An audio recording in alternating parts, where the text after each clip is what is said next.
Pemerintah DKI Jakarta telah melakukan penertiban sejumlah bangunan warga di wilayah Pinang Sia, Jakarta Barat. Penertiban dilakukan untuk normalisasi sungai dan pembangunan inspeksi jalan. Warga rencananya akan direlokasi ke rumah susun. Dan berikut ini liputan reporter Berita 1 Cikal Multazam dan juru kamera Irham Andri Aji dari wilayah Pinang Sia, Jakarta Barat. Pemerintah Provinsi DKI Jakarta terus berupaya untuk menanggulangi permasalahan macet dan juga banjir yang seringkali terjadi di Jakarta. Salah satu langkah yang dilakukan adalah dengan membongkar sejumlah bangunan dan juga rumah yang berada di dekat bantaran sungai.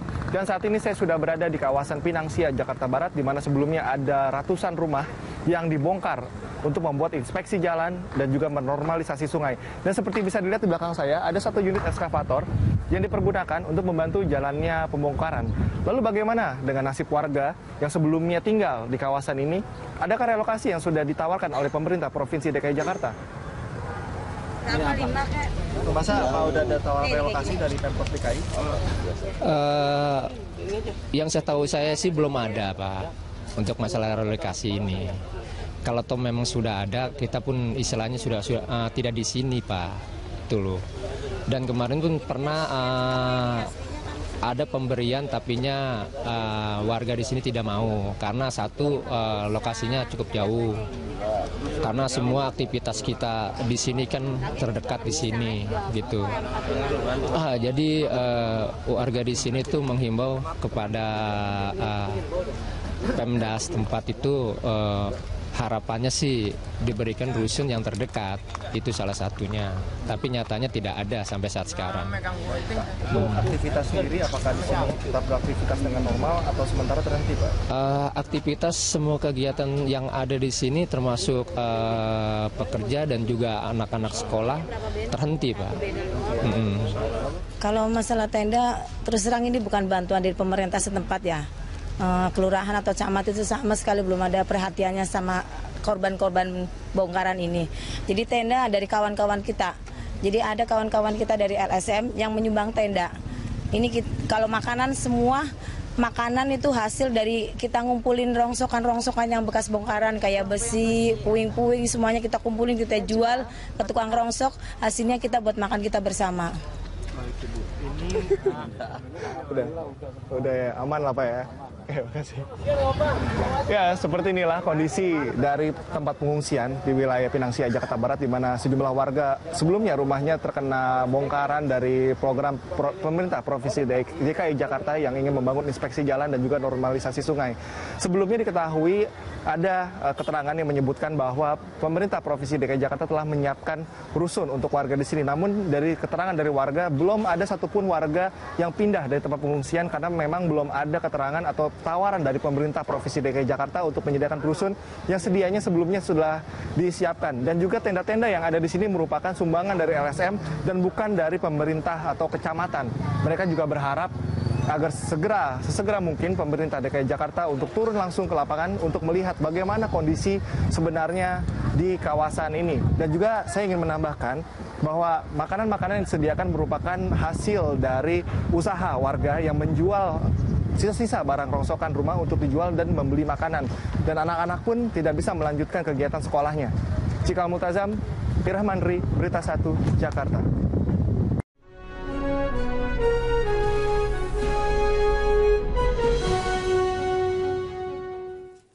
Kami membahas soal sanksi FIFA kepada persepak bolaan Indonesia pada malam hari ini, tapi kami tampilkan dulu ada surat yang beredar sekitar setengah jam yang lalu dan ini menunjukkan adalah beberapa sanksi yang dijatuhkan FIFA kepada Indonesia tepatnya. Dan di sini ada beberapa poin yang bisa saya sampaikan. Di sini Anda bisa lihat poin-poin sanksi itu adalah yang pertama, bisa dicabut sanksinya oleh FIFA jika pengurus PSSI yang terpilih bisa kembali mengurus PSSI secara independen tanpa ada campur tangan dari pemerintah, itu yang pertama. Dua, jika tanggung jawab timnas kembali dikembalikan kepada PSSI. Tiga, jika tanggung jawab kompetisi sepak bola dikembalikan kepada PSSI. Dan empat, jika semua klub yang sudah mendapatkan lisensi dari PSSI bisa berkompetisi di semua kompetisi yang berada di bawah PSSI. Ada pengecualian di bagian bawah untuk tim sepak bola SEA Games Indonesia yang saat ini sudah berada di Singapura masih bisa mengikuti kompetisi tersebut. Mas Cepi sudah mengetahui pastinya informasi ini kan? Ya, sudah. Apa respon dari teman-teman tim transisi? Ya kalau sudah diterima ya ini suatu keniscayaan. Kita sudah harus terima kenyataan. Kalau memang itu confirm ya suratnya. Tapi kita tetap akan melaksanakan seluruh program di tim transisi. Roadmap kita laksanakan, tata kelola persepak bola nasional juga segera. Tapi kalau memang itu confirm, jadi yang nanti akan mengonfirmasi dari tim transisi siapa? Maksudnya? Ini. Jika surat ini confirm kan, yang nanti akan mengonfirmasi. Ya kita akan konfirmasi Kemenpora, yang jelas. Kemenpora akan mengonfirmasi. Tapi tadi saya juga lagi cek ke Kemenpora, apakah surat ini benar apa tidak. Ini juga belum sampai di di informasi ini di Kemenpora. Gitu. Tapi sanksi ini pasti sudah dipikirkan sebelumnya bahwa itu yang akan didapat.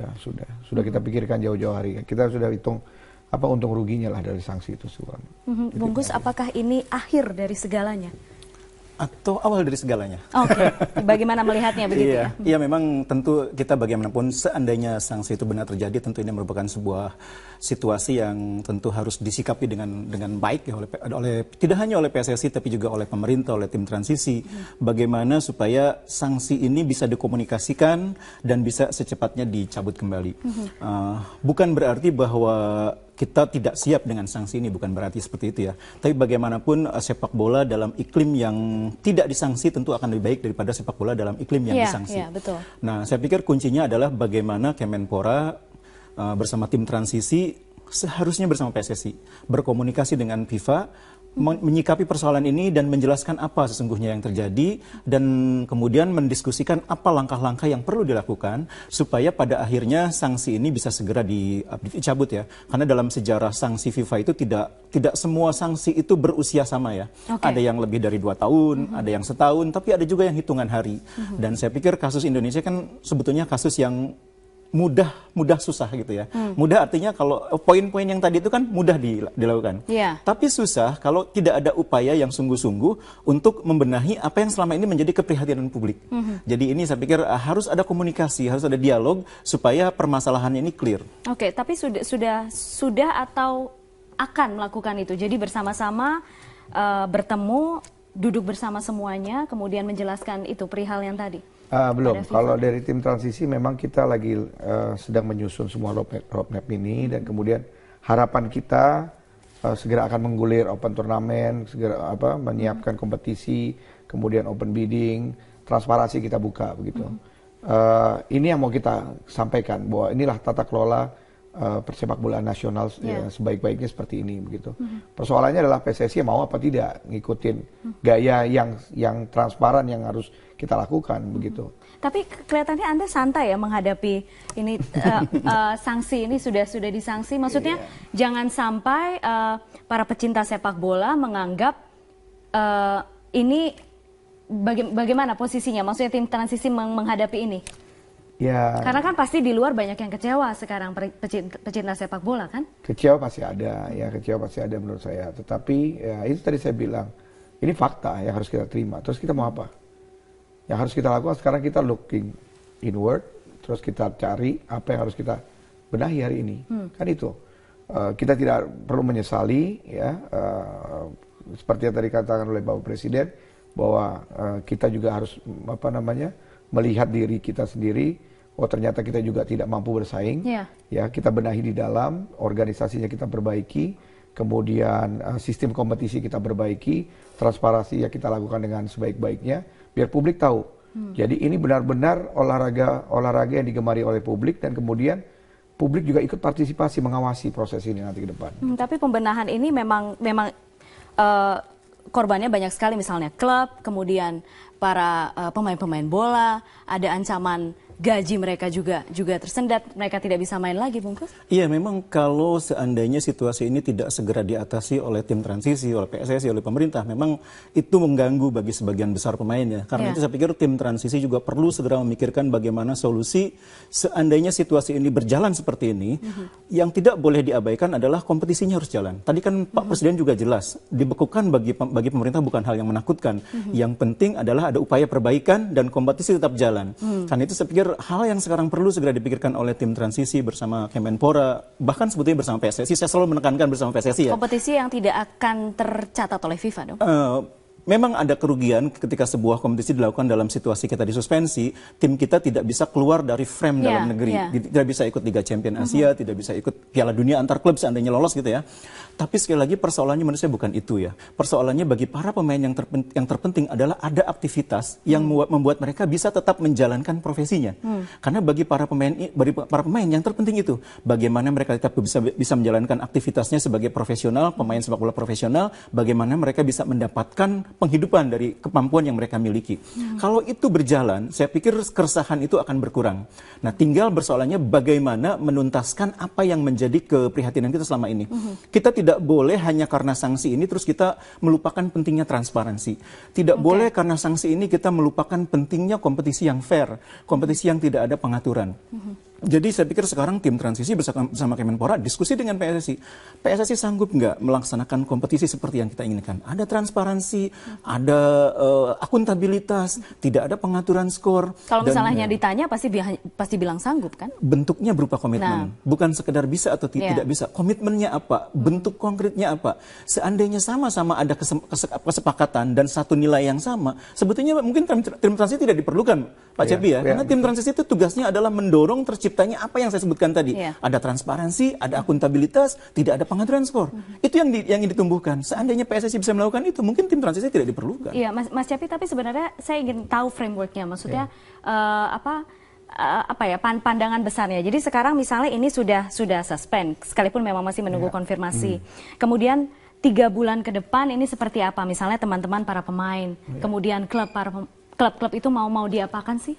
Ya, kalau kami di tim transisi rencana dalam waktu dekat akan menggelar open turnamen, Piala Kemerdekaan, Piala Panglima TNI. Harapannya ini bisa segera terrealisasi. Insya Allah sebelum mulai puasa. Kalaupun itu berarti di bawah tim transisi ya? Ya, di bawah koordinasi kami. Kemudian masuk kepada premusim. Harapan kami gitu. Premusim Liga dan kemudian tahun depan kita masuk pada kompetisi Liga. Karena itu jadwal AFC yang saya tahu tahunannya datang di bulan Januari sampai dengan bulan Oktober. Kalau misalnya masih disuspend berarti pramusim Liga dan untuk liganya berarti tidak nggak tetap jalan. Tetap jalan. Okay. Kan di dalam perjalanan kan mungkin saja nanti suspend dicabut di tengah jalan. Kan artinya proses itu tetap bisa berjalan gitu. Nggak ada masalah, itu proses itu tetap berjalan. Nah, kalau suspensinya dicabut ya artinya kita juga bisa ikut kompetisi kejuaraan antar klub Asianya misalnya seperti itu di tengah jalan. Kan suspensinya ini kan kita nggak tahu berapa lama. Iya. Ya kan, apakah 5 hari? Kalau lihat dari syarat-syaratnya tadi dan kita bisa penuhi dalam waktu cepat. Kira-kira berapa lama sih? Hitungan saya nggak sampai setahun lah. Ya. Tidak sampai setahun. Nggak sampai setahun. Hitungan saya setengah tahun ini kita sudah bisa jalan, running semuanya baik, transparansi ada, akuntabilitas ada, publik tahu, kemudian terbuka secara umum. Oh inilah pendapatan hak siar, ini pendapatan klub, ya. Semua pemain juga terbayar, terjamin gitu ya ke depan. Saya rasa nggak ada masalah. Gitu. Mas Cepi, bagaimana sekarang menjelaskan kepada teman-teman di luar sana, para pecinta sepak bola yang sudah ramai di sosial media sekarang? Ya, saya mau menyampaikan kepada teman-teman supporter sepak bola lah khususnya, ya kalau memang suspensi ini ada, ya kita harus terima dengan lapang dada. Tetapi yang harus kita pikirkan hari ini, yuk kita sama-sama bangun sepak bola ini. Tim transisi akan melakukan ini dengan penuh transparansi, ya. Kita banyak sekali tawaran ternyata datang ke kita, konsultan-konsultan sepak bola luar negeri dari Eropa yang mengontak ke kami. Kami mau menjadi konsultan, bagaimana membangun, sudah ada. Sudah mulai. Dan nanti kita akan open bidding juga, gitu. Operatornya siapa, kemudian sponsornya siapa, kemudian hak siarnya siapa. Itu gitu semua ya. Bisa kita awasi ya? Bisa. Bersama-sama. Kita terbuka, biar publik juga tahu. Nah kalau publik tahu, klub tahu penghasilannya berapa, pemain juga terjamin. Oh saya main sekian lama pasti dibayar. Gak ada lagi istilah nanti pemain sakit, nggak diurus sama klubnya, nggak ada lagi pemain yang mati, nggak diurus oleh klubnya begitu. Jadi mereka juga bisa menyuarakan hak mereka apa saja? Oh iya pasti, kita jamin itu. Bungkus, apa yang sekarang mau disampaikan pada teman-teman pecinta sepak bola? Iya, secara pribadi tentu sebagai insan sepak bola, hal pertama yang saya pikirkan adalah barangkali ada rasa kekecewaan ya. Yeah. Akhirnya kena sanksi juga. Tapi saya pikir masyarakat sudah cukup lama mempersiapkan diri menghadapi ini ya. Karena memang isu sanksi ini kan bukan baru sekarang ini terjadi, dan itu sudah tahu sejak 5 tahun terakhir. Toh baru sekarang ini terjadi. Yang terpenting saya pikir sekarang masyarakat bukan lagi persoalan disanksi atau tidak disanksi. Sesudah disanksi bagaimana pembenahannya, solusinya. Karena yang dibutuhkan sekarang ini kan bagaimana membenahi sepak bola Indonesia, bagaimana membenahi tata kelola kompetisi di Indonesia, bagaimana membenahi tata kelola tim nasional, supaya pada akhirnya seperti yang diinginkan oleh Pak Presiden, prestasi. Bertahun-tahun ikut kompetisi, ikut turnamen, ikut kejuaraan, tidak ada prestasi. Peringkat semakin menurun, dan itu yang membuat kekecewaan menjadi menumpuk di kalangan masyarakat. Ditambah lagi tata kelola yang tidak optimal. Bungkus, jadi ini bukan akhir segalanya? Saya bahkan berharap ini awal dari segalanya. Mas Cepi juga? Iya, saya juga berharap baik, sama. terima kasih sudah bersama kami di Prime Time News. Bungkus Naini dan Mas Cepi Wartono sudah bergabung bersama kami di Prime Time News. Sesaat lagi di Prime Time News, Menkumham Yasona Lauli menemukan narkoba dan sejumlah senjata tajam dalam sidak di Lapas Bancai, Bandung, Jawa Barat. Tetap bersama kami.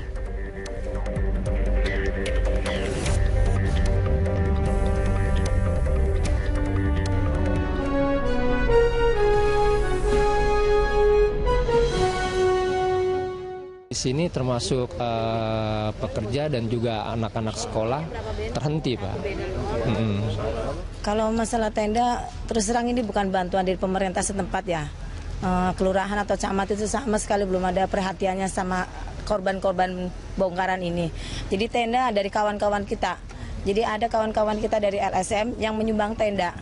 Ini kalau makanan, semua makanan itu hasil dari kita ngumpulin rongsokan-rongsokan yang... Pemerintah DKI Jakarta telah melakukan penertiban sejumlah bangunan warga di wilayah Pinang Sia, Jakarta Barat. Penertiban dilakukan untuk normalisasi sungai dan pembangunan inspeksi jalan. Warga rencananya akan direlokasi ke rumah susun. Dan berikut ini liputan reporter Berita 1 Cikal Multazam dan juru kamera Irham Andri Aji dari wilayah Pinang Sia, Jakarta Barat. Pemerintah Provinsi DKI Jakarta terus berupaya untuk menanggulangi permasalahan macet dan juga banjir yang seringkali terjadi di DKI Jakarta. Masa udah ada tawaran relokasi dari Pemprov DKI? Yang saya tahu saya sih belum ada, Pak, untuk masalah relokasi ini. Kalau toh memang sudah ada, kita pun istilahnya sudah tidak di sini, Pak. Itu loh. Dan kemarin pun pernah ada pemberian, tapinya warga di sini tidak mau karena satu lokasinya cukup jauh. Jakarta. Salah satu langkah yang dilakukan adalah dengan membongkar sejumlah bangunan dan juga rumah yang berada di dekat bantaran sungai. Dan saat ini saya sudah berada di kawasan Pinang Sia, Jakarta Barat, di mana sebelumnya ada ratusan rumah yang dibongkar untuk membuat inspeksi jalan dan juga menormalisasi sungai. Dan seperti bisa dilihat di belakang saya, ada satu unit eskavator yang dipergunakan untuk membantu jalannya pembongkaran. Lalu bagaimana dengan nasib warga yang sebelumnya tinggal di kawasan ini? Adakah relokasi yang sudah ditawarkan oleh pemerintah provinsi? Karena semua aktivitas kita di sini kan terdekat di sini, gitu. Jadi warga di sini tuh menghimbau kepada Pemda setempat itu harapannya sih diberikan rusun yang terdekat, itu salah satunya. Tapi nyatanya tidak ada sampai saat sekarang. Aktivitas sendiri apakah di sini tetap beraktivitas dengan normal atau sementara terhenti, Pak? Aktivitas semua kegiatan yang ada di